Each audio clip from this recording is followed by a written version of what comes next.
আসসালামু আলাইকুম। প্রিয় দর্শক, অন্য মঞ্চের আলাপচারিতায় আপনাদের সকলকে আমন্ত্রণ জানাচ্ছি।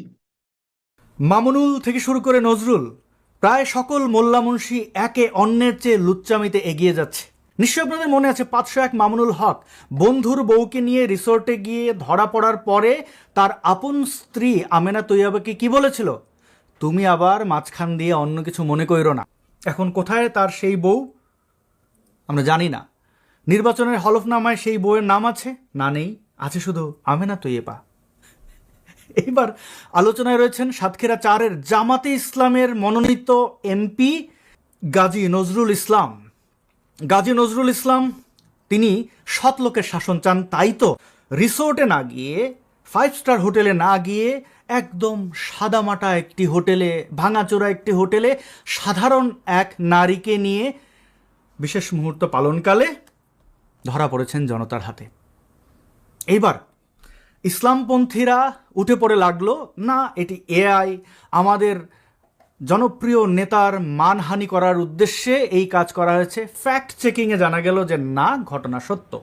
গতকাল থেকে এই ভিডিওটি ঘুরছিল, কিন্তু যেহেতু একজন ব্যক্তি ব্যক্তিগত পরিসরে কি করবেন কি করবেন না তা নিয়ে আমাদের মাতামাতি করা উচিত নয় বলে এড়িয়ে গেছে। কিন্তু অবশেষে জানা গেল ওই নারীটি অপ্রাপ্তবয়স্ক।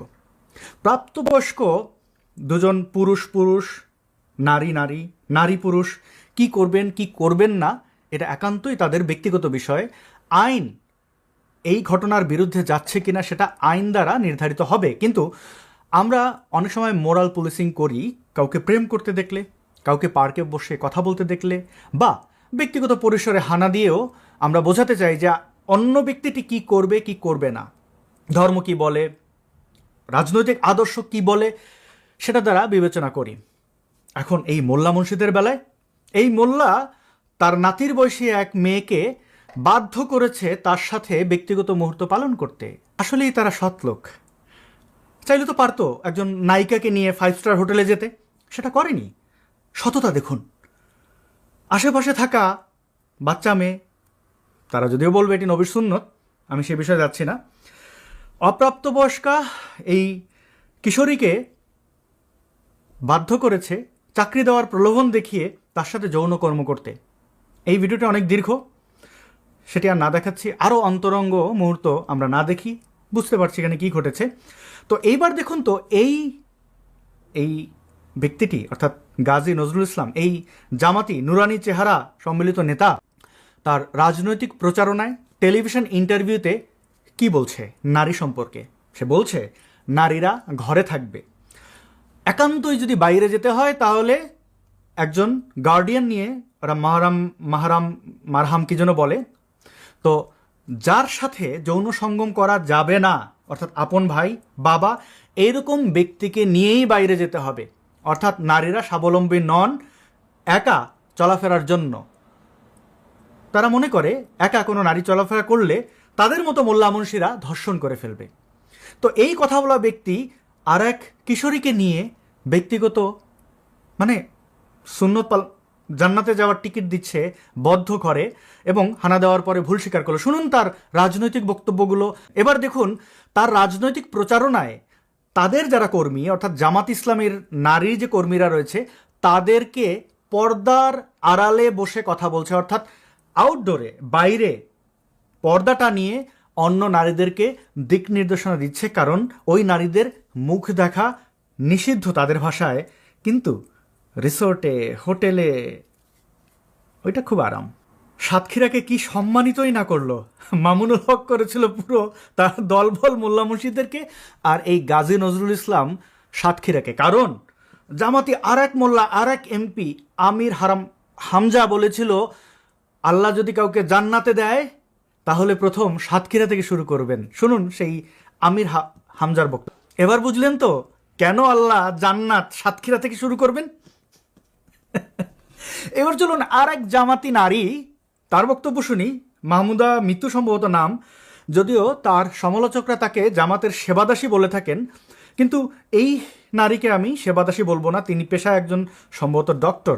ডক্টরদের যা অবস্থা, স্বঘোষিত রাজাকারের বাচ্চারা তো এরকমই হবে এবং তাদের রাজনৈতিক বক্তব্যও এরকম হবে। মামুনুল যখন লুচ্চামি করতে গিয়ে ধরা পড়েছিল তখন কিন্তু তার পক্ষে অসংখ্য মোল্লা মুন্সিরা দাঁড়িয়েছিল, বলেছিল মামুনুল হক নামাজ আদায় করতে রিসোর্টে গেছে। এইবারও তার ব্যতিক্রম ঘটবে না। এদের মতো ধর্মীয় সন্ত্রাসী যেগুলো আছে, ধর্ম ব্যবসায়ী রয়েছে, তারা কিন্তু অলরেডি এই মোল্লার অর্থাৎ গাজী নজরুল ইসলামের পক্ষ নিয়ে নিয়েছে। বলছে আল্লাহ এই গাজী নজরুল ইসলামকে জান্নাত নসিব করুক। অবশ্য ধর্ষক আর এক ধর্ষকের পক্ষ নেবে, হিপোক্রিট আর এক হিপোক্রিটের পক্ষ নেবে, তাই না? জামাত শিবিরের যে ছাত্রী সংস্থা রয়েছে একটি নামেই, আর ছাত্র শিবির, এই পোলাপানগুলো এখন হাউমাউ করে কাঁদছে। কাঁদার পরে আবার বলছে এগুলো করা যায়, ইনিয়ে বিনিয়ে এই ভণ্ডামির, এই লুচ্চামির বৈধতা দিচ্ছে। এই ঘটনাগুলো থেকে আমরা কি শিখলাম? যেই পথে মামুনুল সেই পথে নজরুল। যে ঘটনাগুলো আমরা দেখতে পাই না সেগুলো রয়ে যায় আড়ালে। অর্থাৎ প্রতিনিয়ত মোল্লা মুন্সিরা বাইরে অর্থাৎ মসজিদের মেম্বরে দাঁড়িয়ে ওয়াজ মাহফিলের মাচায় বসে আমাদেরকে শেখায় নারীদেরকে কিভাবে নির্যাতন করতে হবে, নারীদেরকে কিভাবে অবদমিত করে রাখতে হবে। নারীরা এই সমাজের কলঙ্ক, নারীরা জিন্স পরলে ভূমিকম্প হয়, নারীরা স্বাভাবিক কাপড় চোপড়ে বাইরে গেলে তাদেরকে বলে এরা জেনাকারী। অথচ এই কাজগুলো বেশি বেশি তারা করে। এরাই সবচেয়ে বেশি পর্ন দেখে পারভার্ট হয়, নারী না পেলে বাচ্চা শিশুদেরকে, ছেলে শিশুদেরকে ধর্ষণ করে। প্রতিনিয়ত মাদ্রাসা মক্তবে কি ঘটে তা নিশ্চয়ই আপনাদের অজানা নয়। কিন্তু আমরা এই ভণ্ড বদমাস লুচ্চাগুলোর বিচার করতে পারি না, কারণ তাদের মাথায় টুপি, মুখে দাড়ি, লেবাস দেখে আপনারা বিচার করেন। এদের কাছে আমাদের কোনো সন্তান নিরাপদ নয়। দেখুন, এই অপ্রাপ্তবয়স্কা এই কিশোরীকে নিয়ে সে হোটেল রুমে গিয়ে যা করলো, আপনার মা বোনদের সাথে করলে আপনার কেমন লাগবে? আপনার সন্তানকে জান্নাতে পাঠানোর জন্য মাদ্রাসায় পাঠাচ্ছেন, মোল্লা বলাৎকার করে দিচ্ছে, আপনি কিছু বলছেন না বা লুকানোর চেষ্টা করছেন, পাছে ইসলামের মাদ্রাসার মক্তবের বদনাম হবে। আপনার ইজ্জত বাঁচছে না, কার ইজ্জত বাঁচাতে চাইছেন? নাকি আপনিও এদের মতো হিপোক্রিট? আমি ভিডিওর মাঝখানে যে কথাগুলো বলছিলাম, প্রাপ্তবয়স্ক যে কোনো মানুষ যে কোনো কিছু করতে পারেন উভয়ের সম্মতিতে, এবং আপনি যে জিনিস করবেন না বলে ঘোষণা দেন, যে জিনিসকে মানুষকে নিরুৎসাহিত করেন, সেই জিনিস আপনি করতে পারেন না। নারীদেরকে আপনি ভোগ্য প্রাণী, ভোগ্য বস্তু, সেক্স স্লেভ মনে করেন, সেক্স ডল মনে করেন, তাদের দেখলেই আপনার ইমানে আঘাত লাগে। শেখ হাসিনা কিভাবে এই বাংলাদেশে মোল্লা মুর্শিদের তোষণ করেছিলেন, ঢাকা বিশ্ববিদ্যালয়কে বিশ্ব মাদ্রাসায় রূপান্তর করেছিলেন, এবং তার বর্তমান রাজনৈতিক অবস্থান, তার দলের নেতাকর্মীদের অবস্থান, সব কিছুই আপনাদেরকে স্পষ্ট। আপনি অপরাধ করবেন, সেই অপরাধ আপনার দিকে ধেয়ে আসবে না, এমন হতেই পারে না। এই মোল্লা মুন্সিরা যারা নারীদের পেটে জন্মে, নারীদেরকে ঘৃণা করে, নারীদেরকে দমিয়ে রাখতে চায়, তাদের চরিত্র নিয়ে কথা বলে, তারা তাদের চরিত্র হারাবেই। এটাই কার্মা ইজ এ বিচ, কথাটি আছে না, এই টার্মটি মনে রাখবেন। এবং যারা অভিভাবক রয়েছেন, ছেলে বা মেয়ে সন্তানদেরকে মাদ্রাসায় দেওয়ার আগে 10 বার ভাবুন, এবং এই জান্নাতের টিকিট বিক্রিকারী মোল্লা মুন্সিদের কাছ থেকে 100 হাত দূরে থাকুন। এদেরকে লিল্লা দেবেন না, খয়রাত দেবেন না, কারণ আপনার লিল্লার টাকায়, খয়রাতের টাকায় আপনার বাড়িতে ভাত খেয়ে ওই ভাত দিয়ে যে শক্তি সঞ্চয় করবে, সেটা দিয়ে আপনার শিশুকে, আপনার মাকে, আপনার বোনকে ধর্ষণ করবে। আপনি যদি এই কাজগুলোকে সুন্নতি কাজ মনে করেন, জান্নাতি কাজ মনে করেন, এটা আপনার ব্যাপার, আপনি আপনার ভবিষ্যৎ নিশ্চিত করুন। এই যে কাজী নজরুল ইসলামের যে পাইজামি, এই কাজী নজরুল ইসলামের পাইজামি, এটা আপনার কি পাইজামি বুঝেন? তো তার তো একটা বড় পাজি আছে, আমির হারামজাদা নাকি ফারামজাদা আছে, আরো বড় পাজি। সে কি কইছে জানেন? মানে এখন তো বলতে পারতেছে না ডাইরেক্ট, জামাতের আমির যা করছে, জামাতের ওই এমপি যা করছে সব জায়েজ, হালাল করতে তো পারতেছে না। তাই কি ফতোয়া দিয়েছে শুনছেন তো? যে আল্লাহ নাকি যখন বেচতে দেওয়া শুরু করবো, সাতক্ষীরা থেকে আগে শুরু করবো। মানে জামাতি বুদ্ধি রে ভাই, গল্পটা মনে আছে তো আপনাদের? মানে এদের ফতোয়ার অভাব নাই। এদের উপরে সুরায় মগি, সুরায় ঠগি, এগুলো নাজিল হয়। সুরায় মগি, জামাতের উপরে যে সুরা নাজিল, সুরায় মগি, সুরায় বগি, সুরায় ঠগি, এগুলো নাজিল হয় জামাতের উপরে।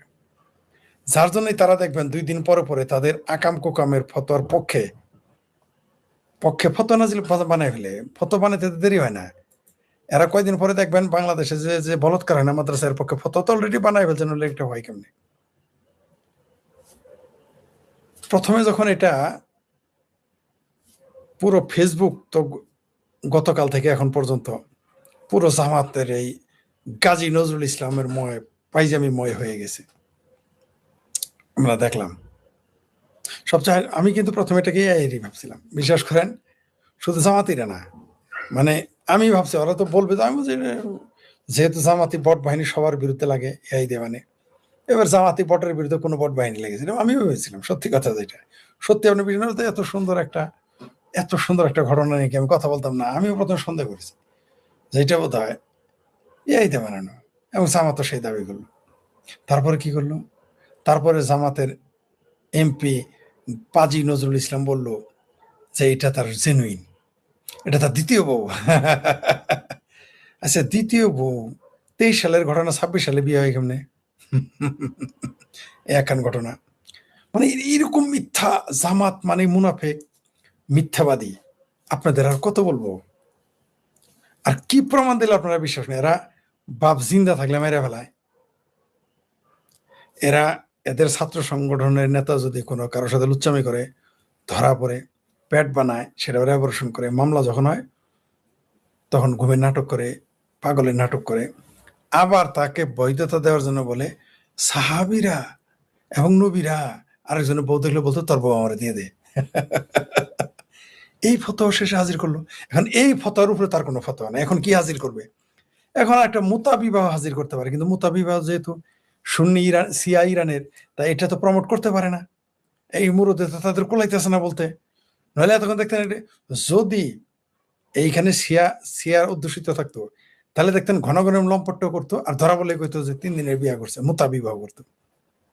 আর মুতা বিবাহ করলে তো ধরাকে মৌলবীরা ছাই দিয়ে ধরবে, তাই বলে না। তাই কি বলে যে তারা এই করেছে সেই করে বিয়ে করছে।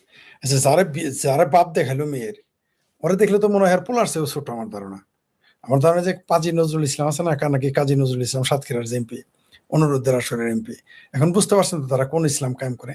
এই যে আপনাদের জামাতেদের যে বলি, এরা জামাত ইসলাম না, এরা হলো মওদুদ ইসলাম। এদের নবী হলো মওদুদি খুদাকারা, জানি না, ঠিক আছে? এরা হলো মওদুদি ইসলাম, এরা ইসলাম না। ধর্ম হইলো তাদের ইসলামের লেবা আছে এদের, এটা প্রমাণ পেয়েছেন তো। আচ্ছা, এখন ইসলামী আইনে কি বলে? ব্যভিচার করার, এই যে 501 মৌলবী মামুনুল দেখেন না, চরি পে চরি ফের বেশি নজরি, মামুনুলও কিন্তু নিজের পক্ষে কি চাপাটা না মারলো। ওইখানেও আয়সা নবী ফাতেমা কত উদাহরণ দিল, ওইখানেও ধর্মের ব্যবহার, মানে আকাম তো করলোই, আবার বলে যে এটা নাকি তার জন্য জরিয়া হয়ে যাবে বেহেশতে যাওয়ার। 500 লম্পট্ট করে শহীদুলের বউ নিয়ে এখন এই জামাতে, এটা কার বউ তো না, এটা বোধহয় কারো মেয়ে নিয়ে লম্পট্ট করতে গেছে। তাই না, এই ঘটনা আরেকটা ধরা পড়ছে তার, এমন না, মানে বুঝতে পারছেন তো এদের ইসলাম কি, এরা ক্ষমতায় গেলে কি করবে। কিন্তু ইসলামী আইন অনুযায়ী এরা তো পাথর মেরে মারতে হবে, তাই না, মারতে হবে, তাই না? একটু সরিয়ে আইন বাস্তবায়ন করে দেখান দেখি পারেন কিনা। জামাত মানে মুনাফেক, লম্পট, বদমাইশ। এই যে দেখেন জামাত, ইসলাম হলো সুদের বিরুদ্ধে সবচেয়ে শক্ত বয়ান দিয়েছে, অথচ এই জামাত ইসলামী ব্যাংক দিয়ে সুদের ব্যবসা করেই খায়। তারপরও আপনাদের জামাত প্রীতি যাবে না, কারণ ওই যে পেয়ারা পাকিস্তানের দল 30 লক্ষ মানুষ হত্যা করেছে, অগণিত নারী ধর্ষণ করছে, সেগুলোর বিরুদ্ধে আপনারা কথা বলেন না, আর এগুলো না কথা বলবেন, জানি কথা বলবেন না। দ্বিতীয় স্ত্রী নাটক সাজা, হ্যাঁ দ্বিতীয় স্ত্রী, হ্যাঁ সবচেয়ে মজার বিষয় দেখেন, তার যে প্রথম স্ত্রী এবং এই লোকের শ্বশুর যে বিবৃতি দিল, দেখে দেখে পরে তা পড়তে পারে না। কারণ মিথ্যা কিভাবে বলবো বুঝেন নাই, মিথ্যা কথা বিবৃতি দিয়ে বলতে হয়, অথবা যেটা কেবল শিখে আসছে সেটা আপনি দেখে বলতে হবে। আমি কথা বলতেছি কি দেখে দেখে বলতেছি, কোনো প্রস্তুতি ছাড়াই তো বলতেছি, কারণ এখানে কোনো মিথ্যার সুযোগ নাই, যা ঘটনা তাই বলতেছি। যখন আপনি মিথ্যা বলবেন তখন আপনাকে সাজায় গোছায় বলতে হবে, তাই তারা এটা করছে। ওরা ধরা বলে দ্বিতীয় স্ত্রী, ঠিকই বলছেন। একজন লিখেছেন কি সুশান্ত পল, ভাবারি ভাই, যে ভালো আছে, ভালো আছি, জি ভালো আছি। হ্যাঁ, আমি বুঝি না তাও মানুষ কেন এদের সম্মান দেয় কেন, কারণ এই মানুষগুলো ঝুমন দাস ঠিক আছে, এরা হলো আরেক বাটপার, এই দেশের মানুষও বাটপার, এদেশের মানুষও বদমাইশ, শুধু নেতারা যে খারাপ তা না, এই মানুষও বদমাইশ, এদেশের মানুষও প্রচন্ড রকম ভণ্ড। দীনেশ ত্রিবেদী ভারতীয় হাই কমিশনার ঢাকায় নিযুক্ত, তিনি যাচ্ছেন সার্জেই গোরের কাছে, এটাতে কি কোনো একটা ব্যতিক্রমী ব্যাপার নয়? তিনি বললেন তারা একটা মানে খুব লঘুভাবে উত্তর দিয়েছিলেন, সার্জেই গোর আসলে কোনো কূটনৈতিক প্রোটোকল মেনে চলেন না।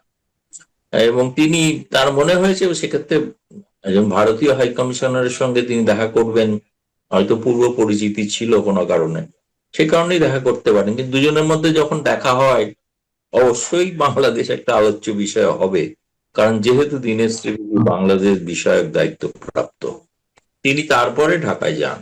ভারতের ঘোষিত নীতি হলো বাংলাদেশে একটা ইনক্লুসিভ পলিটিক্স হোক, এবং যুক্তরাষ্ট্র তার যেটা সে প্রকাশ্যে না বললেও এটা চাইবেই যে একটা ইনক্লুসিভ পলিটিক্স হোক। এবং তৃতীয়ত, যে চীনের প্রভাব খর্ব করার ক্ষেত্রে ভারত এবং যুক্তরাষ্ট্র এক, সেক্ষেত্রে ওই ঐক্যটা দুজনের মধ্যে আছে। ভারতে নিযুক্ত মার্কিন রাষ্ট্রদূত এবং একই সঙ্গে মার্কিন যুক্তরাষ্ট্রের দক্ষিণ এবং মধ্য এশিয়া বিষয়ক বিশেষ দূত সার্জিও গোর, তিনি বাংলাদেশ সফরে আসছেন মোটামুটি আমাদের জানা যাচ্ছে এই মাসের শেষ নাগাদ। একটু কি বলবেন যে যেহেতু তিনি মার্কিন যুক্তরাষ্ট্রের দূত হয়ে ভারতে রয়েছেন, আবার একই সঙ্গে পাশাপাশি তিনি একটা বিশেষ দায়িত্ব পালন করছেন বিশেষ দূতের, বাংলাদেশ সফরে হঠাৎ করে আসার কারণটি কি? ধন্যবাদ। প্রথম কথা হচ্ছে যে সার্জেই গোর একজন প্রেসিডেন্ট ট্রাম্পের রাজনৈতিকভাবে মনোনীত ব্যক্তি, যেমন ভারতের দীনেশ ত্রিবেদী বাংলাদেশে একজন রাজনৈতিক ব্যক্তি নিযুক্ত হয়েছে। তিনি পেশাদার কূটনীতিক নন, সরাসরি প্রেসিডেন্ট ট্রাম্পের ঘনিষ্ঠ এবং তার সঙ্গে তার সরাসরি যোগাযোগ থাকে, তিনি এটা প্রায় প্রকাশ্যে বলেন। এবং বাংলাদেশ নিয়ে তার চিন্তিত কিনা জানি না, আমি সেটা বলতে পারবো না, কোনো কমেন্ট তিনি এখনো করেননি। কিন্তু যেহেতু তার যখন ভারতে নিযুক্তি হয়, তখন দেখুন, এটা ভারত সরকার জানতোই যে তিনি ভারত ছাড়াও তিনি দক্ষিণ এশিয়া এবং মধ্য এশিয়ার দায়িত্বপ্রাপ্ত। ফলে সেটা জেনেই তার যে এগ্রিমো, যেটাকে চুক্তি বলা হয়, সেটা সেইভাবেই করা হয়েছিল, সেই অনুযায়ী তার নিযুক্তি হয়েছে। ফলে তার এই উপমহাদেশে বা দক্ষিণ এশিয়ায় কোথাও তার পক্ষে সফর করলে সেটা ভারত সরকারের পক্ষে আপত্তির কোনো কারণ হওয়ার কথা নয়। কিন্তু আমি এটা এখনো জানি না যে প্রোটোকল অনুসারে তাকে ভারত সরকারের কোনো অনুমতি নিতে হয়েছে কিনা বা নিচ্ছেন কিনা, সেটা হয়তো একটু পরে জানা যাবে অবশ্যই। দ্বিতীয়ত হচ্ছে যে তিনি বাংলাদেশে যাওয়ার কারণে আগে আপনি দেখবেন যে দীনেশ ত্রিবেদী যখন ঢাকায় যান, তার আগে স্যার এবং দীনেশ ত্রিবেদী তার সঙ্গে গিয়ে দেখা করেছিলেন তার দূতাবাসে গিয়ে। তা আমি তখন ভারতের পররাষ্ট্র মন্ত্রণালয়কে জানতে চেয়েছিলাম যে দীনেশ ত্রিবেদী ভারতীয় হাই কমিশনার ঢাকায় নিযুক্ত, তিনি যাচ্ছেন সার্জেই গোরের কাছে, এটাতে কি কোনো একটা ব্যতিক্রমী ব্যাপার নয়? তিনি বললেন, তারা একটা মানে খুব লঘুভাবে উত্তর দিয়েছিলেন, সার্জেই গোর আসলে কোনো কূটনৈতিক প্রোটোকল মেনে চলেন না। এবং তিনি, তার মনে হয়েছে সেক্ষেত্রে একজন ভারতীয় হাই কমিশনারের সঙ্গে তিনি দেখা করবেন, হয়তো পূর্ব পরিচিতি ছিল কোনো কারণে, সে কারণেই দেখা করতে পারেন। কিন্তু দুজনের মধ্যে যখন দেখা হয়, অবশ্যই বাংলাদেশ একটা আলোচ্য বিষয় হবে, কারণ যেহেতু দীনেশ ত্রিবেদী বাংলাদেশ বিষয়ক দায়িত্বপ্রাপ্ত, তিনি তারপরে ঢাকায় যান। এবং হয়তো তখন দীনেশ ত্রিবেদীকে তিনি বলেও রেখেছিলেন যে আমি কোনো এক সময় ঢাকা আসবো। এখন ঢাকায় ভারতীয় হাই কমিশনের সঙ্গে দেখা করবেন কিনা তার এই কর্মসূচিটা এখনো ডিটেল পাওয়া যায়নি। কিন্তু সেখানে গিয়ে অবশ্যই তিনি বর্তমান যিনি মার্কিন রাষ্ট্রদূত আছেন ব্রেন্ট ক্রিস্টেনসন, তার ওখানেই উঠবেন এবং সেখানেই কথাবার্তা বলবেন। আমার মনে হয়, যেটা মনে থাকবে আপনাদের হয়তো, যে তারেক রহমান ক্ষমতায় আসার পর মার্কিন রাষ্ট্রদূত যখন ঢাকায় নিযুক্ত হন, তিনি তার প্রথম নিযুক্তির পর যে বয়ান দিয়েছিলেন, সেই বয়ানটা সকলকে স্মরণ করতে বলবো। সেই বয়ানটা ছিল, আশা করব বাংলাদেশ সরকার চীন থেকে দূরত্ব বজায় রাখবে। তার যে সাম্প্রতিক প্রধানমন্ত্রীর চীন সফর, পাকিস্তান সম্পর্কে কিন্তু মন্তব্য করেছিলেন চীন বিষয়ক, এবং যেটা মার্কিন যুক্তরাষ্ট্রের একটা ট্র্যাডিশনাল বিশ্বের প্রতিযোগী হলো চীন। চীনের প্রভাব খর্ব করার তাদের একটা অন্যতম পররাষ্ট্রনীতির একটা বড় লক্ষ্য। ফলে সেক্ষেত্রে তিনি হয়তো বাংলাদেশে পৌঁছে সেখানকার যাদের সঙ্গে অবশ্যই সরকার পক্ষের সঙ্গে দেখা করবেন, কারণ বাংলাদেশের ক্ষেত্রে দেখা গেছে কূটনীতিবিদরা খুব একটা কোনো নিয়ম কানুন মানার কিছু ব্যাপার থাকে না, তারা সবাই যার সঙ্গেই চান তার সঙ্গেই দেখা করতে পারে। আমি শুনেছি তিনি একটা ওখানে টাউন হল সভাও করতে পারেন। টাউন হল অর্থে এখানে বিভিন্ন সাংবাদিক, সুশীল সমাজ, মানে অরাজনৈতিক ব্যক্তি, রাজনৈতিক ব্যক্তি কেউ থাকতেও পারেন, সেটা আমি জানি না কোন ধরনের রাজনৈতিক ব্যক্তি থাকবেন। এবং সেটা অনেকের সঙ্গেই তিনি সাক্ষাৎ করবেন হয়তো, বা সৌজন্য তার জায়গা থেকে ভাব বিনিময় করবেন। আহ, কিন্তু আর কোনো বিশেষ উদ্দেশ্য কি আছে? আপনাদের কোনো কোনো গণমাধ্যমে এই বিষয়টি লেখালেখি হচ্ছে যে শেখ হাসিনা যখন বাংলাদেশে ফিরে যাওয়ার ঘোষণা দিয়েছেন আন্তর্জাতিক গণমাধ্যম থেকে শুরু করে নানান ধরনের গণমাধ্যমে, সেই মুহূর্তে তার এই সফর, ঢাকা সফর একটা বিশেষ বার্তা বহন করে। আসলে কি তেমন কিছু? আমার একটা বার্তা থাকতে পারে বলে আমি অনুমান করছি, বা আমার রাজনৈতিক পর্যবেক্ষণ থেকে বলছি। পশ্চিমা দেশগুলোর দেখবেন সংবাদ মাধ্যমগুলো সম্প্রতি শেখ হাসিনার ইন্টারভিউ নেওয়া শুরু করেছেন। তাতে শেখ হাসিনা যা বলছেন সেটাই তারা ছাপছেন অবিকৃত। অতীতে কিন্তু শেখ হাসিনার বক্তব্য পশ্চিমা সংবাদ মাধ্যমে খুব একটা প্রকাশিত হতো না। যেটা রয়টার্স দিয়ে শুরু হয়েছে, এটা ব্লুমবার্গ, এপি, জাপানের Kyoto agency, south China morning post, Singapore Times, Singapore straight Times, এরা ইতিমধ্যেই কিন্তু শেখ হাসিনার ইন্টারভিউর জন্য প্রশ্নাবলী পাঠিয়ে দিয়েছেন। প্রশ্নের ভিত্তিতে তিনি কথাও বলবেন তাদের সঙ্গে।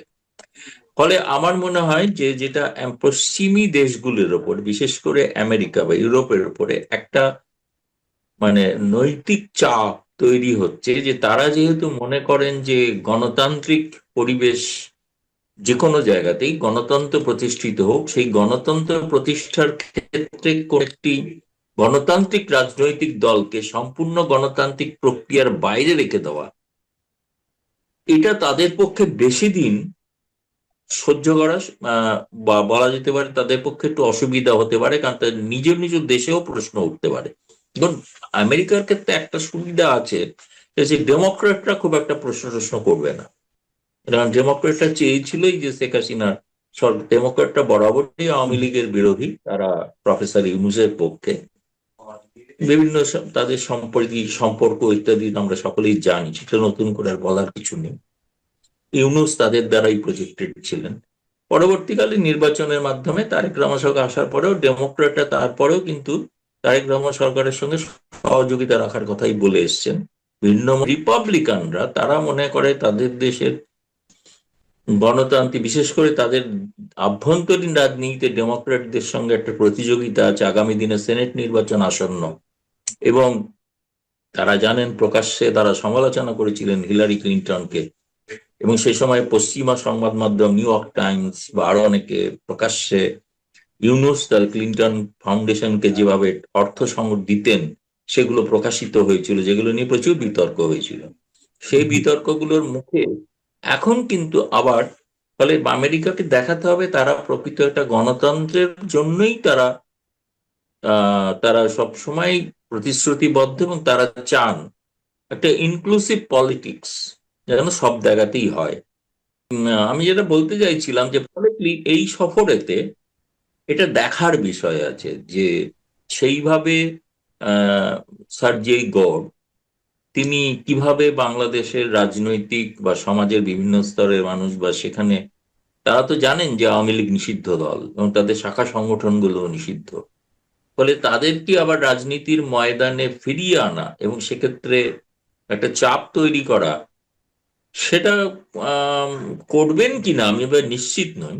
কিন্তু এটা আরেকটু আমাকেও আরেকটু জানতে হবে, এবং সম্ভব হলে আমাদের ভারত সরকারের পররাষ্ট্র মন্ত্রণালয় থেকেও জানার চেষ্টা করব যে তার এই যে এই সফরের মূল উদ্দেশ্যকে। একটা সাধারণভাবে তো উত্তর দেবেন যে তিনি দক্ষিণ এশিয়ার দায়িত্বপ্রাপ্ত, তিনি বাংলাদেশে কি ঘটছে ক্ষেত্রে কিছু ঘটছে কিনা। দ্বিতীয়ত আমেরিকার সঙ্গে যে বাণিজ্য চুক্তি হয়েছে সেই নিয়ে অনেক সমস্যা আছে, অনেক রাজনৈতিক বিতর্ক তৈরি হচ্ছে, তাতে কোনোভাবে কোনো অসুবিধা হচ্ছে কিনা, এবং সেক্ষেত্রে চীন কতটা প্রভাব বিস্তার করতে চাইছে বা করবে, সেটা একটা উপলব্ধি, সেটা একটা পর্যালোচনা করা তার একটা অন্যতম প্রধান উদ্দেশ্য হবে। এবং তারেক রহমান সরকারকে যেটা ইনস্টিটিউশন যে শুরুতে যে বার্তা দিয়েছিলেন, সেই বার্তাটার একটা উন্নত কোনো বার্তা হয়তো সার্জি এগোর দিলেও দিতে পারেন বলে আমার মনে হয়। তারেক রহমান সম্পর্কে নাকি চীন চীন সম্পর্কে? বাংলাদেশ সরকারকে চীনের সঙ্গে সম্পর্কটা কতটা সম্পৃক্ত আচ্ছা। হবে, যেটা আমেরিকা চায় না, হুম হুম। যেটা আমেরিকা চায় না। ধরুন শি জিনপিং একটা প্রস্তাব দিয়েছে যে বাংলাদেশ, মায়ানমার এবং চীন পর্যন্ত করিডোর তৈরি করা। সেই করিডোরে আমেরিকার প্রবলভাবে আপত্তি থাকবে, এবং আপত্তি থাকবেই স্বাভাবিক, কারণ আমেরিকা নিজে একটা করিডোর চাইছিল। তো ফলে সেই কারণে এখন এই বিষয়গুলো আলোচনার বিষয়বস্তুতে থাকবে বলে মনে হয়। আমার আরেকটা প্রশ্ন, যে অনেকে বলছেন যে যুক্তরাষ্ট্রের সঙ্গে ভারতের একটা এলাই এর মধ্যে তৈরি হয়েছে নানান দিক থেকে, এবং সেই জায়গা থেকে বাংলাদেশ তাদের মানে ভারত এবং যুক্তরাষ্ট্রের দৃষ্টিতে অভিন্ন জায়গায় থাকতে পারে। বিষয়টা কি আসলে সত্য কিনা, বা এ ধরনের কোনো সমীকরণ ঘটেছে কিনা? এগুলো কি জানেন তো, যেগুলো ইংরেজিতে বলা হয় কানেক্টিং দ্য ডটস। আপনি সূত্রগুলোকে যদি মালার মতো গাঁথেন, তাহলে হচ্ছে ধরুন দীনেশ ত্রিবেদী কেন সার্জি এগোরের সঙ্গে বৈঠক করবেন, তাই না? অভিনন্দনও ভারতের জানিয়েছেন, সার্জি এগোর অভিনন্দনও জানিয়েছিলেন বাংলাদেশে। ভারতেরও ঘোষিত নীতি হলো বাংলাদেশে একটা ইনক্লুসিভ পলিটিক্স, অর্থাৎ আওয়ামী লীগকে জায়গা দেওয়া হোক। সেক্ষেত্রে আমেরিকার যদি কোনো মত পরিবর্তন হয়ে থাকে, মত পরিবর্তন হওয়া সম্ভব, তিনি হয়তো সেটা জানতে চাইছেন, বুঝতে চাইছেন যে আদৌ আওয়ামী লীগকে জায়গা দেওয়া হবে কি হবে না। আপনি যেটা বলছেন সেটা অস্বাভাবিক কিছু নয়। ভারতের ঘোষিত নীতি হলো বাংলাদেশে একটা ইনক্লুসিভ পলিটিক্স হোক, এবং যুক্তরাষ্ট্র তার যেটা সে প্রকাশ্যে না বললেও এটা চাইবেই যে একটা ইনক্লুসিভ পলিটিক্স হোক। এবং তৃতীয়ত, যে চীনের প্রভাব খর্ব করার ক্ষেত্রে ভারত এবং যুক্তরাষ্ট্র এক। সেক্ষেত্রে এই ঐক্যটা দুজনের মধ্যে আছেই। ফলে চীনের প্রভাব কিভাবে বাংলাদেশে কম করা যায়, প্রভাব ঠেকানো যায়, সেক্ষেত্রে ভারত এবং যুক্তরাষ্ট্র একসাথে যৌথভাবে কাজ করতে পারে, এটাই বলতে চাইছিলাম। আপনার কাছে আমার শেষ প্রশ্ন, সেটা হচ্ছে যে চীনকে মোকাবেলা করা এবং শেখ হাসিনার প্রত্যাবর্তন বা শেখ হাসিনা দেশে ফিরে আসতে চাওয়া, বা একটা ইনক্লুসিভ নির্বাচনে ইনক্লুসিভ রাজনীতির পরিবেশ সৃষ্টি হওয়া, এইগুলো কি সব একই সূত্রে গাঁথা বলে মনে করছে ভারত বা আপনাদের ওখানে, এবং সেটির সঙ্গে যুক্তরাষ্ট্র কতটুকু ইনভলভ হতে পারে, সেই প্রশ্নটি আবারও করছি আপনাকে। যুক্তরাষ্ট্র কতটা ইনভলভ সেটা এখনো বলা যাচ্ছে না, কিন্তু এটা ঘটনা যে যুক্তরাষ্ট্র, আমি বলছি, তাদের ডোমেস্টিক কারণে তারা কিন্তু গণতন্ত্রের পক্ষে এই ধারণাটা দিতে চাইবে সমস্ত বিশ্ব জুড়েই, এবং তাদেরও কনস্টিটিউয়েন্সিতে। সেক্ষেত্রে আপনি যেটা বলছেন, শেখ হাসিনার মতো একজন রাজনীতিবিদ, তিনি যখন ঘোষণা দিয়েছেন, নিশ্চয়ই তার কোনো একটা ধারণা আছে যে এ ব্যাপারে একটা দীর্ঘ 5 মাস কেন সময় নিলেন। তিনি তো 1 মাস বাদেও ফেরার কথা বলতে পারতেন, আগস্টে। অনেকে কেউ কেউ বলেছে আগস্টে নয় কেন, নেই কারণে তিনি চাইছেন 4-5 মাসের মধ্যে একটা আন্তর্জাতিক মত তৈরি হোক এক্ষেত্রে আওয়ামী লীগ বাংলাদেশের রাজনীতিতে ফেরার বিষয়। একটু জানতে চাচ্ছি সর্বশেষ দিল্লির অবস্থাটা কি, আপনি যদি ছোট করে একটু জানান। না, দিল্লিতে আন্দোলন বেশ জোরালো ভাবেই হচ্ছে, এবং যেটা সরকার হয়তো ভেবেছিল যে কিছু পুলিশ অ্যাকশন ইত্যাদি করে আন্দোলনটাকে কন্ট্রোল করা যাবে, সেটা হচ্ছে না। আন্দোলনটা আর একটু ছড়িয়েছে, এবং দিল্লির এই আন্দোলনের সমর্থনে বিভিন্ন অন্য সব শহরে ভারতবর্ষে, কলকাতাতেও হয়েছে, দক্ষিণে বিভিন্ন জায়গাতে এদের সমর্থনে মিছিল টিছিল হয়েছে, মিটিং হয়েছে। আর সব থেকে বড় কথা হচ্ছে বেশ কতগুলি রাজনৈতিক দল যারা বিরোধী, যা এতদিন সরাসরি আন্দোলনের মধ্যে আসেননি, তারা এসছেন, এবং এখন কংগ্রেসকেও দেখা যাচ্ছে আজকে। তার মানে এই এটা কি সরকার বিরোধী বা নরেন্দ্র মোদী বিরোধী একটি ডাকের দিকে যাচ্ছে কিনা? না, আন্দোলনটা তো সরকার বিরোধী আন্দোলনই। ওদের প্রধান দাবি কি ছিল? এই ককরোচ পার্টি বা যাই বলুন, এদের দাবি ছিল যে ধর্মেন্দ্র প্রধান, ভারতের শিক্ষামন্ত্রী, তার পদত্যাগ। কেন? যে এইভাবে যেভাবে পরীক্ষার সব প্রশ্নপত্র লিক হয়ে যাচ্ছে, বিভিন্ন ন্যাশনাল লেভেল এক্সাম, এবং ভারত তো একটা বড় দেশ, এখানে ন্যাশনাল লেভেল মানে খুব কম্পিটিটিভ ওয়েতে এক্সাম হয়। হ্যাঁ, তো এই জায়গাতে এদের একটা জোরালো ভাবে শিক্ষা জড়িত দাবি, সেই জায়গার থেকে সরকার এটা খানিকটা মিসহ্যান্ডেল করেছে বলে আমার ধারণা। প্রথম থেকেই সরকার একটা ডোন্ট কেয়ার টাইপের একটা অ্যাটিটিউড নিয়ে একটা বড় ঝামেলা তৈরি করেছে, এবং এই ঝামেলা ফলে এখন যেটা হচ্ছে এটার মধ্যে কংগ্রেসও আজকে দেখা গেছে রাহুল গান্ধী, প্রিয়াঙ্কা গান্ধী এরা গিয়ে মোদির বাড়ির সামনে অফিসিয়াল রেসিডেন্স সেখানে প্রতিবাদ মুখর হয়েছে, তাদেরকেও ডিটেন করতে হয়েছে, পুলিশ তাদের তুলে নিয়ে গেছে ওখান থেকে। এইসব নিয়ে হইচই হচ্ছে, এবং পার্লামেন্ট সেশন যেটা বসবে কাল থেকে, যেখানে পার্লামেন্টেও খুব হইচই হবে। পার্লামেন্টে অলরেডি এই আন্দোলনকারীদের উপর পুলিশি অত্যাচার নিয়ে ফুল ডিসকাশনের জন্য রাহুল গান্ধী নোটিশ দিয়েছেন।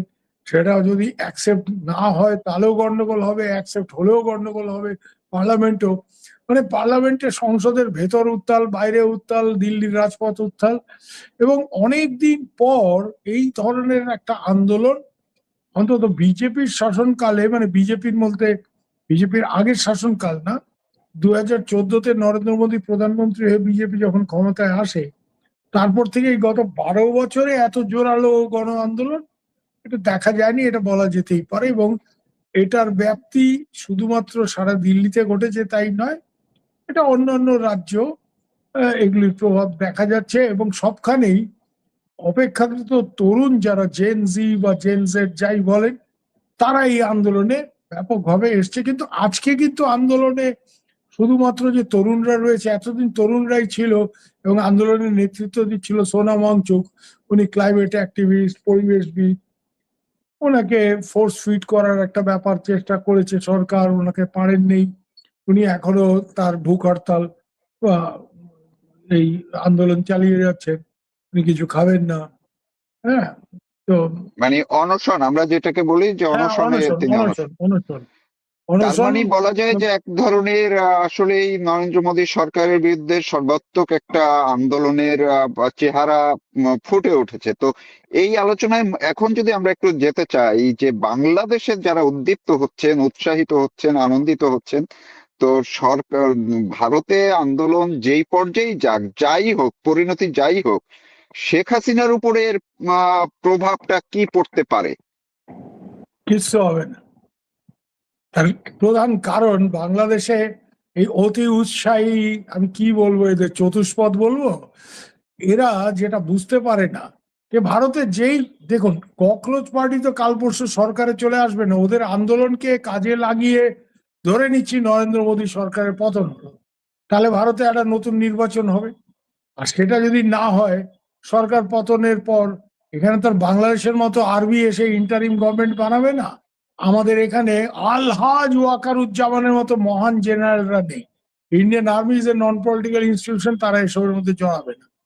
তো এখানে যেটা ব্যাপার সেটা হচ্ছে যে অল্টারনেট কি, বিজেপি ধরে নিলাম আউট অফ কোয়েশ্চেন, এখনো আমি জি। মনে করি না।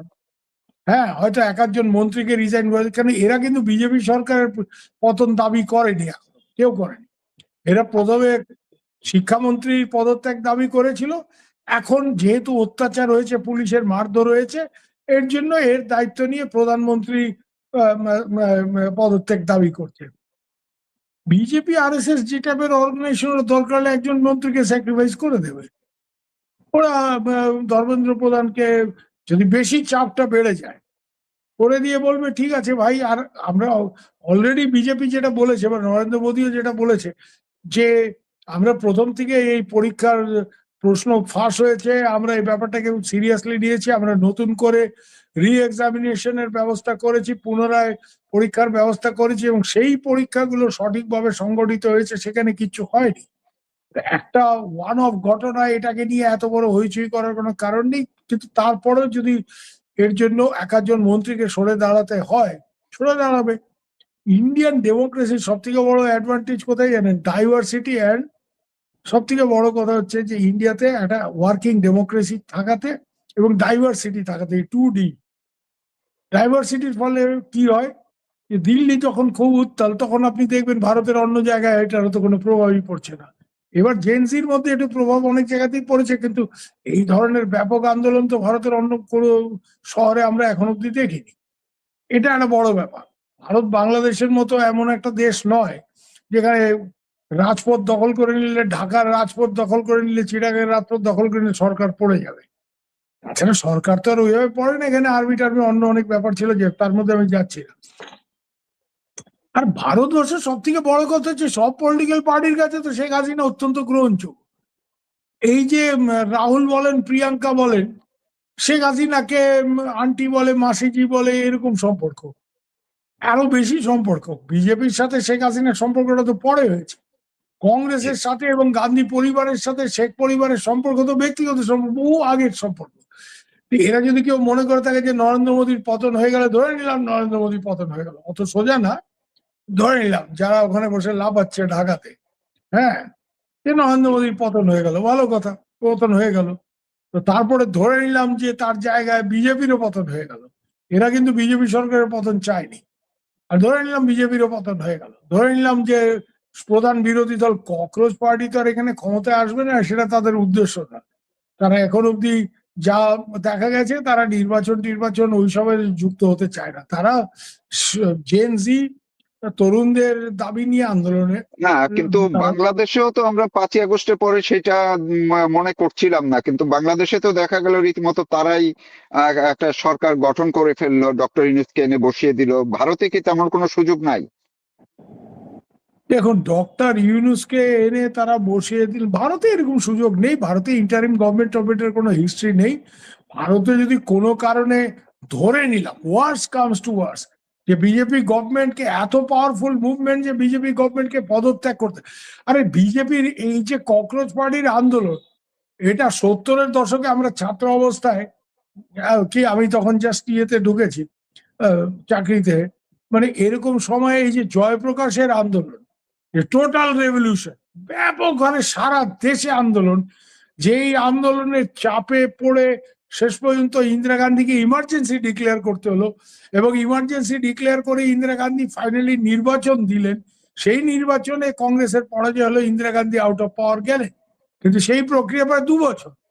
75 সালে ইমার্জেন্সি দিলেন এই আন্দোলন দমন করার জন্য, হ্যাঁ, ইন্দিরা গান্ধী।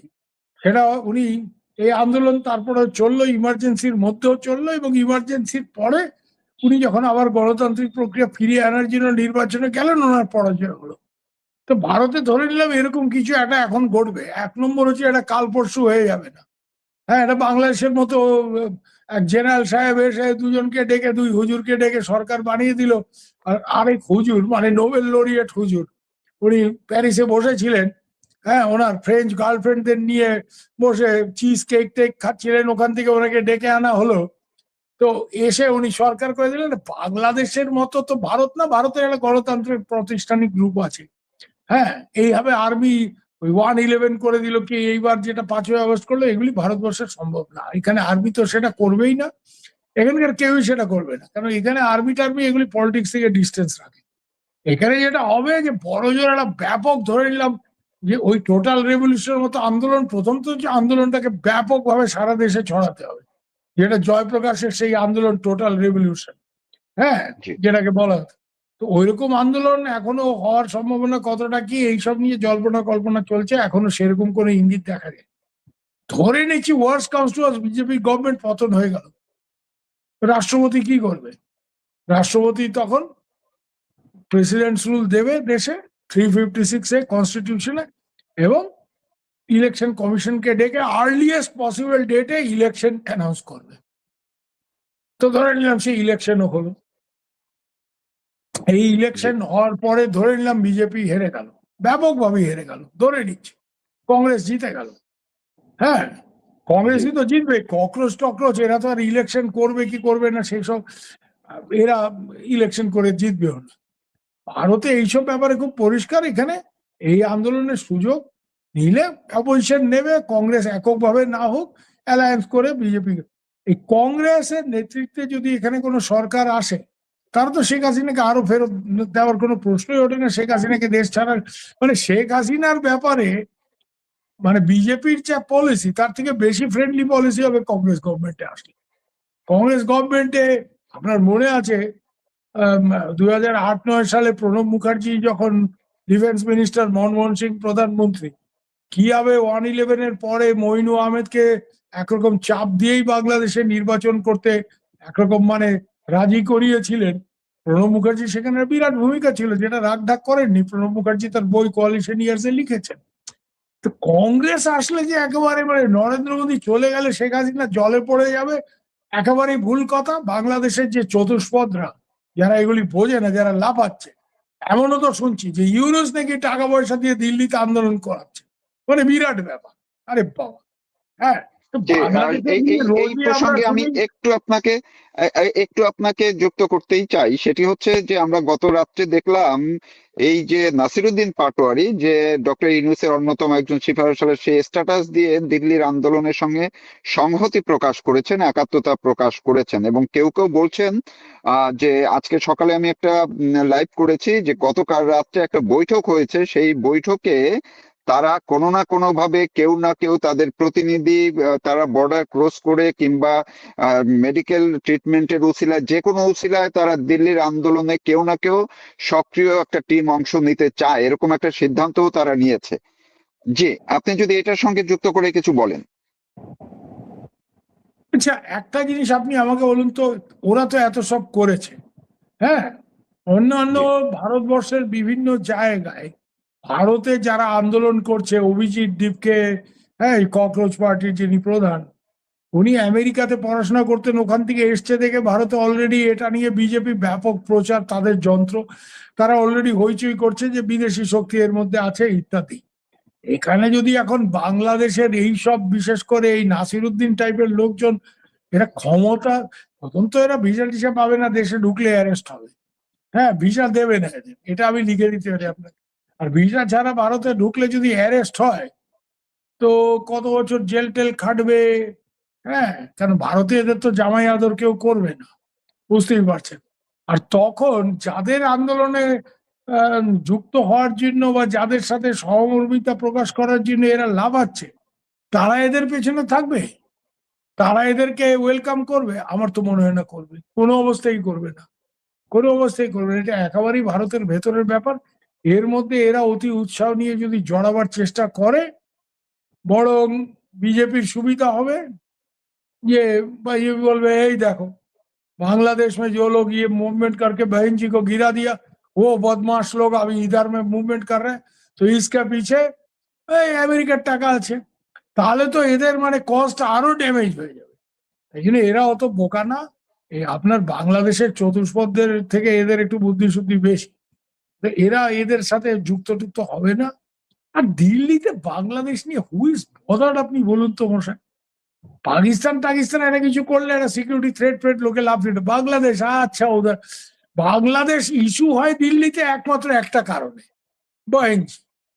শেখ হাসিনা একটা কিছু বললে, কেন শেখ হাসিনা একটা দীর্ঘদিনের, আমি আপনাকে বোধহয় আগের বার আপনার সাথে বলেছিলাম, জি 2017 কি 18, ডেটটা খেয়াল নেই, টাইমস অফ ইন্ডিয়া একটা মানে জরিপ করেছিল যে ইন্ডিয়ার সব থেকে ফ্রেন্ড কে, এবং ইন্ডিয়ানরা কাকে সব থেকে ফ্রেন্ডলি ফরেন লিডার মনে করে। 47% না 48% বলেছিল Bangladesh, and they also said Sheikh Hasina is Bangladesh is the most friendly country for India, এবং 69 না 70% বলেছিল Sheikh Hasina is the most friendly foreign leader. তো বহেন জি আমারা দোস্ত হয়, এটা সব পলিটিক্যাল পার্টি। শেখ হাসিনার জন্য বাংলাদেশকে মানে বাংলাদেশ নিয়ে লোকে আলোচনা করে, শেখ হাসিনার পতন হয়েছে এটা নিয়ে বাংলাদেশে এই দিল্লিতে একটা হইচই, ইন্ডিয়ান পত্র পত্রিকায় হইচই, লোকে বই টইও লিখে ফেলেছে, হ্যাঁ, যারা ওই বই লিখেছে ইনশাল্লাহ বাংলাদেশ, ওই জয়দীপ টয়দীপ আমার ছোট ভাইয়ের মতো, ওদের বই টই ভালোই বিক্রি হচ্ছে দিল্লিতে। কেন? যে বাংলাদেশ বলে না। এটা এই শেখ হাসিনার পতনের পরে বই বেরিয়েছে, আরে ভাই পাতা করো বাংলাদেশ মে ক্যা হো রা হ্যায়। মাহফুজ আনাম সাহেব একবার একটা কথা বলেছিলেন, India has 2 neighbors and unfortunately Bangladesh is not one of them. এটা ভালো জিনিস আমি বলছি না, একদমই ভালো নয়। Definitely Bangladesh is a very important নেবার অফ ইন্ডিয়া আমি মনে করি, কিন্তু ইন্ডিয়ান পাবলিক পারসেপশনে বাঙালিদের বাদ দিলে দিল্লি টিল্লির লোক ও পাকিস্তান, চীন, আর কিছুটা আমেরিকা। কেন আমেরিকাতে এত লোক টোক আছে আমাদের, আর এখন ট্রাম্প সাহেবের এই উৎপাত, নানা রকম গোলমাল, দুমদাম শুল্ক বাড়িয়ে দিচ্ছে, এই করছে, তুই রাশিয়ার থেকে তেল কিনতে পারবে না। তো এই সব কারণে আমেরিকা, এই 2-3টা দেশ নিয়ে ভারতীয়রা খুব বদার। এখন অবভিয়াসলি ভারতীয়দের মেইন ফোকাসটা কোন দিকে বলুন তো? ইরানের যুদ্ধ, কেন তেলের উপরের এফেক্ট, ভারতের অর্থনীতির ইফেক্ট, হ্যাঁ, ট্রাম্প কি আগামী দিনে কি গোলমাল করে, এগুলির they are bothered with this thing. You think 90% of the people in Bangladesh, in India, they're bothered about এই আন্দোলন নিয়ে তারা bothered কেন? এই আন্দোলনে কিছু কিছু popular demand, Indian education system, হ্যাঁ, এইসব নিয়ে এইসব ইস্যু হয়েছে। আজকে দেখলাম যে কিছু আর্মির লোক এখানে গিয়ে যুক্ত হয়েছে, কেন আর্মিতে ওই অগ্নিবীর সিস্টেম চালু হয়েছে, এটা নিয়ে অনেক রিটায়ার্ড আর্মি অফিসারদের মধ্যে, কেন ওই রিটায়ার্ড অগ্নিবীরদের সিস্টেমটা নেই, যে যারা আর্মিতে আজকে যোগ দেবে তাদের 25% মাত্র আর্মিতে থাকবে যারা বেস্ট, 75% 4 বছর পরে চাকরি থাকবে না। এইটা নিয়ে আর্মিতে একটা ডিসকন্টেনমেন্ট আছে। হ্যাঁ, তো এইসব অনেক লোকাল ইস্যুতে এখানে অনেক লোকজন গিয়ে জড়ো হচ্ছে, হ্যাঁ, এই ককরোচ পার্টির সাথে। বাংলাদেশের এই লোকজন, আর্মি কি তারা কি কারেন্ট এখন জবে আছেন নাকি অবসরপ্রাপ্ত? না না, অবসরপ্রাপ্ত। জি। আমার এক বন্ধুই ওখানে আজকে দেখলাম, কর্নেল R.S. শর্মা, কার্গিল যুদ্ধের ভেটারান, সেও গিয়ে বলেছে না। এরা আর্মির অনেক লোক ওখানে কেন গেছে জানেন? এরা ধর অনেক ছেলেপেলেরা পরীক্ষা টরীক্ষা, এই জন্য ওই এডুকেশন নিয়ে। ইন্ডিয়াতে তো আফটারঅল ইটস এ মানে society where education is highly valued, তাই না? আজকে দেখুন, আজকে আমেরিকাতে বড় বড় এই যে সিলিকন ভ্যালি, IIT-র ইঞ্জিনিয়ার, মানে বাংলাদেশ যেখানে রুমিন ফারানা দেখলাম সেদিন বলছিল যে কত টপ 300 না 400 না 500 ইউনিভার্সিটির একটা র্যাঙ্কিং কোথায় কোট করে বলছিল বই। হ্যাঁ, তো বাংলাদেশের একটা ইউনিভার্সিটি নেই। তো আমাদের তো IIT ফাইটি এগুলি ওয়ার্ল্ডের একেবারে টপ লেভেলে। এবং আজকে আপনি সিলিকন ভ্যালির দেখুন, বড় বড় যারা হর্তাকর্তা, হ্যাঁ, সে সুন্দর পিচাই বলুন, সাবির ভাটিয়াই বলুন, কি ওই যে ভদ্রমহিলা কি নাম, এরা মানে এই ফেসবুক, ইএফএ, এগুলি সব টপ বিগ শট IT কোম্পানিগুলির বস কারা। এর জন্য এডুকেশন নিয়ে একটা গন্ডগোল, এটা ইন্ডিয়াতে খুব সিরিয়াসলি লোকে নিয়েছে, যুব সমাজ তো নিয়েছে। আর যুব সমাজ যেটা নিচ্ছে, এখন আপনার ছেলের পরীক্ষা নিয়ে যদি একটা গোলমাল হয়, আপনিও উত্তেজিত হবেন না? তো আপনিও উত্তেজিত হয়ে এদের সাথে গিয়ে সলিডারিটি প্রকাশ করছেন, এর জন্য এটা একটা হয়েছে। কিন্তু বাংলাদেশের এরা, আর বাংলাদেশে তো এটা ছাত্রদের, এরা বলেছিল ছাত্র আন্দোলন কোটা, কিন্তু আলটিমেটলি তো এটা কোটা ফোটা কিছুই রইলো না। এদের 1.1 শেখ হাসিনাকে ফেলতে হবে। So it was a political movement. এখানে ককরোচ পার্টির এখানে গিয়ে পলিটিশিয়ানরা সাপোর্ট দিচ্ছে ঠিকই, কিন্তু এরা তো কোনো প্রথম থেকেই বলে দিয়েছে যে আমরা কোনো পলিটিশিয়ানদের এটা নেতৃত্ব নিতে দেব না, উইল নট অ্যালাউ, কিছু নেই দেখবে। এর জন্য বাংলাদেশে লোকজনের উৎফুল্ল হওয়ার কোনো কারণ নেই। আর as far as Sheikh Hasina is concern, এখানে শেখ হাসিনা সবার বহিঞ্জি। এবং ভারতে বাংলাদেশ যে খবর হয় বা বাংলাদেশের ব্যাপার নিয়ে ভারতের লোক মাথা ঘামায়, এটা প্রাইম কারণটা হচ্ছে শেখ হাসিনা। এগুলি বললে তো হবে না। ওখানে নাসিরুদ্দিন পাটোয়ারি, কোন হরিদাস পাল, আপনি ইন্ডিয়াতে 10টা লোককে, আমার কথা ছেড়ে দিন, আমরা যারা ধরুন বাংলাদেশ খুব ক্লোজলি ফলো করি, আপনি এমনি মানে গড়ে একটা 10টা ভারতীয়, আপনারও বন্ধু বান্ধব নিশ্চয়ই আছে, ফোন করে বললেন, আরে ভাই তুম নাসিরুদ্দিন পাটোয়ারি को जानते हैं? পাটোয়ারি কোন ভাই? ও জমিন ওমিন মাপনে वाला পাটোয়ারি। তো এইসব বলবে, ওই জমি জমা মাপে টাপে ওই পাটোয়ারি নাকি? পাটোয়ারি বলতে ওরা ওইটা করে। নাসিরুদ্দিন পাটোয়ারি কোন পাটোয়ারি? হ্যাঁ, জমিন ওমিন মাপনে वाला এইসব বলবে। তো চেনে নাকি এদেরকে? হরিদাস, এরা বাংলাদেশে এরা হই হই রই রই। তাও আজকে ওয়াকার সাহেব এদের প্রোটেকশন না দিলে এরা বাংলাদেশে কোথায় কি করতে পারে, কটা মিটিং মিছিল করতে পারে, এটা তো আমরা গোপালগঞ্জেই দেখেছি। আর্মার্ড কার দিয়ে এদের বার করে আনতে হয়েছে। এরা বাংলাদেশে কত বড় হরিদাস পাল সেটা তো আমরা দেখে দিয়েছি। ওইসব ছাড়ুন, নাসিরুদ্দিন পাটোয়ারি। হ্যাঁ, তবে হ্যাঁ, একটা জিনিস ঠিক, বাংলাদেশে যারা এটা বিশ্বাস করতে চায় যে ভারত খুব আতঙ্কিত, আমরা এর মধ্যে যোগদান, আমি তাদের বলবো, হ্যাঁ ভাই, তোমাদের এই নাসিরুদ্দিন পাটোয়ারি টাটোয়ারি, নাহিদ ইসলাম, এদের নিয়ে আসনা, এদের ভয়ে একেবারে ভারতের লোকজন থরথর করে কাঁপছে। নরেন্দ্র মোদী ঘরে ঢুকে গেছে, একদম চিন্তার কোনো কারণ নেই।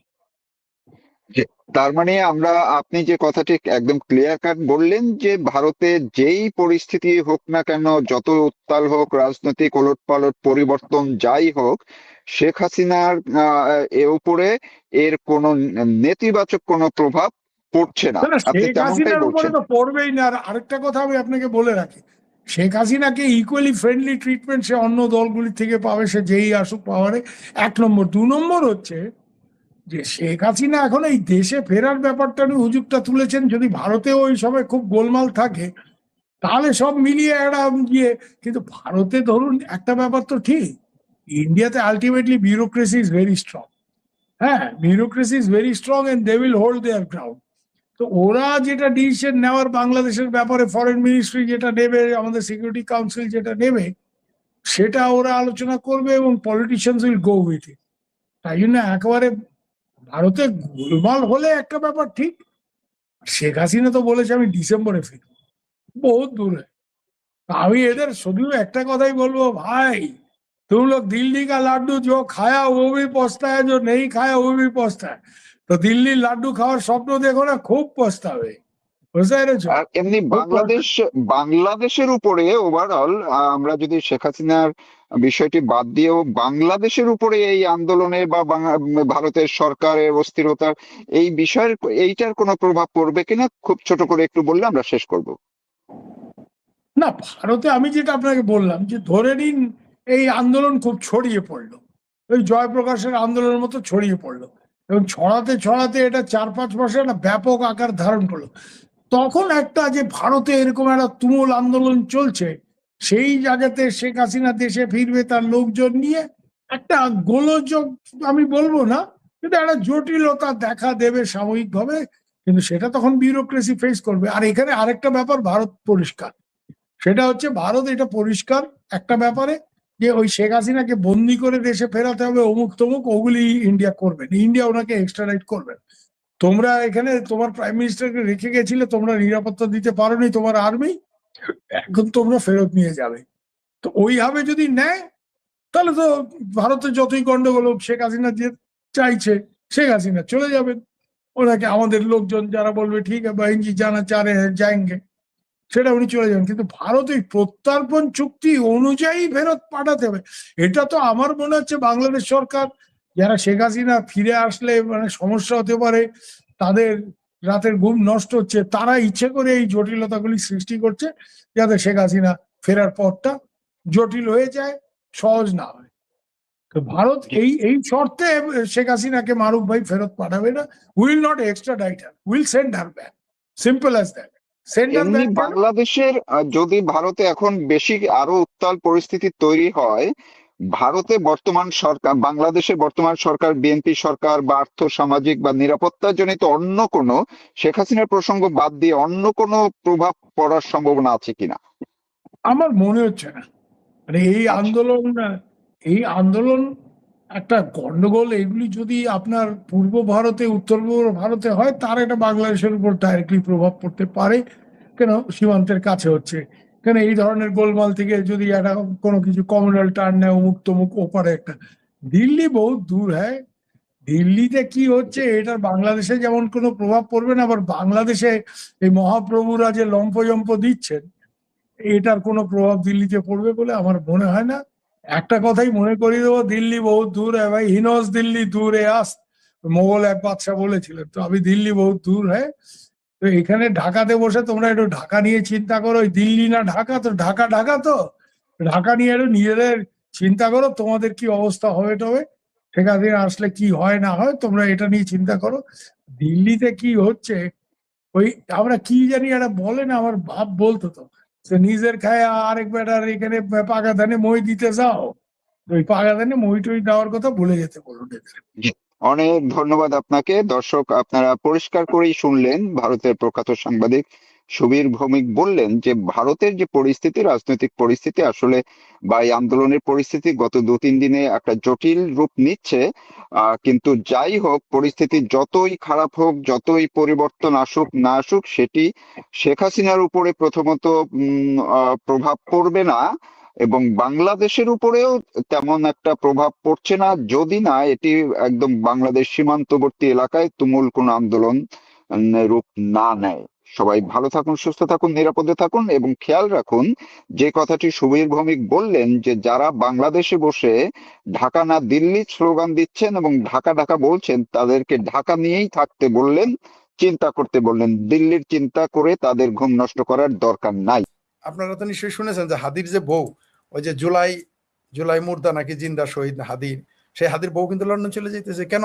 আরে বাবা, তোমার ভাতারের জন্য এই দেশে বিপ্লব হয়ে গেল। আমি জানি কি হয়েছে।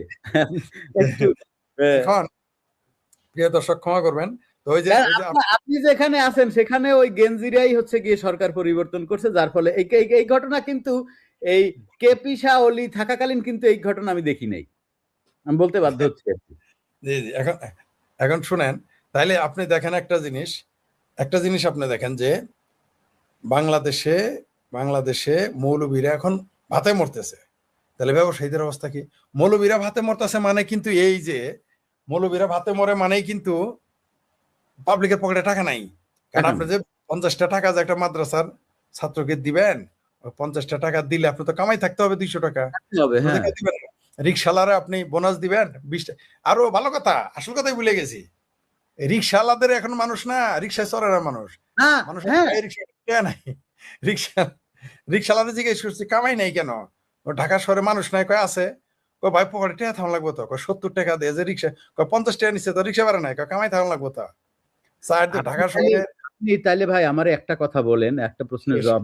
এটা হচ্ছে এই শেখের বেটি একটা মেট্রো রেল কইরে দিয়ে গেছিল, যদি মেট্রো রেলটা না থাকতো তাহলে কি দশা হয়েছিল মানুষের, আপনি একবার একটু ভাবতে পারেন? আপনি মেরে মুখা বাদ চিনলিয়া না, আপনি আমার ঠোঁটে কথাটা এবার ছিনে নেন না, এবার কথাটা মনে করিয়ে দিয়েছেন। এটা কিন্তু অদ্ভুত ব্যাপার, আপনি মানুষের কি কষ্ট হইতো জানেন? এই যে 35 টাকা দিয়া 50 টাকা দিয়া 100 টাকা দিয়ে আসা যাওয়া, কি পরিণতি হইতো মানুষের, কি পরিণতিটা হইতো আপনি খালি এই ঢাকা শহরে মানুষের কি পরিণতি হইতো কল্পনা করা যায় না। আর আরেকটা জিনিস বলি আপনাকে, সবচেয়ে যেটা ক্ষতি হইতেছে, যুদ্ধে যেমন নারী ও শিশুর ক্ষতি হয়, আপনি জানেন, আপনি নিজের সৈনিক, আপনারা জানেন যে যুদ্ধে প্রথম ক্ষতিগ্রস্ত হয় কে? দুর্বলেরা, নারী শিশু এবং দুর্বল মানুষগুলো। আপনি কি জানেন শিশুদের পুষ্টির, শরীরের পুষ্টি, আমি ডাক্তারদের সাথে কথা হয়েছে, কয় গড় পুষ্টি আগের চাইতে কমে গেছে এখন, কারণ খায় কম, কারণ বাবার ইনকাম। আপনি এসেন গড় পুষ্টি লইয়া, এই শেখ হাসিনা 2 বছর নাই, এখন পর্যন্ত 1500 শিশু শুধু মারা গেছে শেখ হাসিনা নাই বলে। এবার যে শেখ হাসিনা নাই বলে শিশু মরল কিভাবে? সরকারি হিসেবে তাহলে বুঝেন বেসরকারি অবস্থা কি, তাহলে বেসরকারি উপায়টা কি, বেসরকারিতে তাহলে কি ঘটে? সুতরাং শেখ হাসিনা আসলে কি ঘটবে, অনেক কিছুই ঘটবে যা আমরা কল্পনাই করতে পারতেছি না। আর এইবার আসি সেনাবাহিনীতে কি, আপনি খুবই জটিল একটা প্রশ্নে ফেলে দিয়েছেন, বাংলাদেশ সেনাবাহিনীতে কি ঘটবে, নৌবাহিনীতে কি ঘটবে, বিমান বাহিনীতে কি ঘটবে। শুনেন, যতই আমরা গালি দিই সেনাবাহিনীকে, ওইখানে তো মিনিমাম তো দেশপ্রেমিক মানুষ আছে তো, তাই না? কমপক্ষে একটা অবস্থান আছে, যদি 100 জনের মধ্যে অন্তত 20 জন তো আওয়ামী লীগের পক্ষে আছে, 20 জন তো মুক্তিযুদ্ধের পক্ষে আছে, সবাই তো আর জামাত হয়ে যায় নাই। ওদের কিন্তু দাঁতের দাঁত কামড় দিয়ে তারা পড়ে আছে। আর আপনি ভালো করেই জানেন সেনাবাহিনীর বিদ্রোহ কিন্তু বেশি দিন চাপায় রাখা যায় না, সেই জন্য কিন্তু ইউনুসের সরাইছে। এই ওয়াকার সাহেব পরিবর্তন হোক না, শুধু যারে তারেক রহমান আনবে তাকে তো যেতেই হবে, ওয়াকারকে তো হি মাস্ট গো, তাকে তো যেতেই হবে, আজ না হোক কাল তো যেতে হবে। আর তখন কি ঘটবে? আর যে কোনো সময় যে কোনো কিছু ঘটে যেতে পারে। তবে একটা কাজ ভালো করেছেন, মানে তাকে যারাই পরামর্শ দিয়েছেন, যেমন শেখ হাসিনাকে, যে আপনি ঘোষণা দেন আপনি আসতেছেন, অথবা তিনি নিজেও যদি সেলফ ঘোষণা